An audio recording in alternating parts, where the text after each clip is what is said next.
hello guys, once again welcome back to my channel Excite Learning Academy.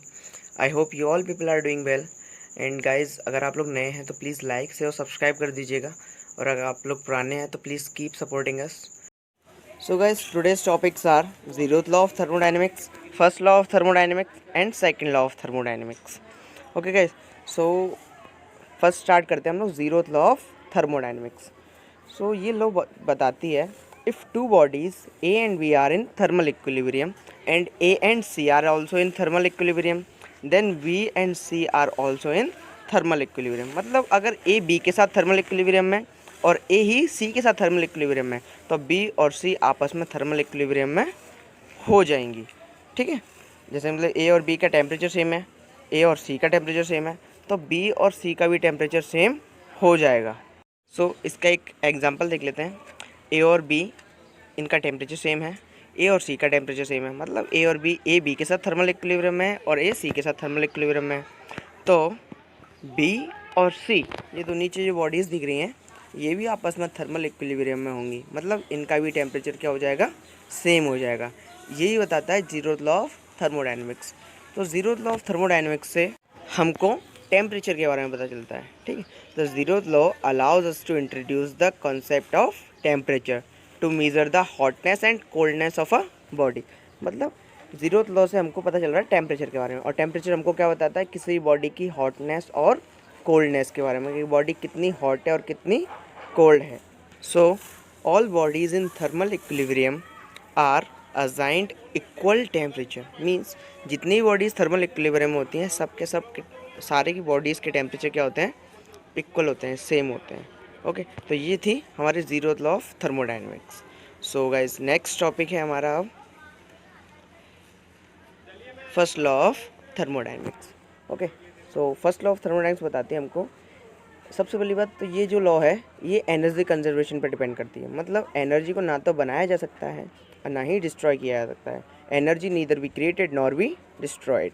ये बात बताती है हमको फर्स्ट लॉ ऑफ थर्मोडाइनमिक्स. ठीक है, तो according to this law delta Q heat given to the system is used for two purpose. मतलब छोटी सी हीट हमने किसी भी सिस्टम को दी तो उसका दो पर्पस के लिए यूज़ होता है.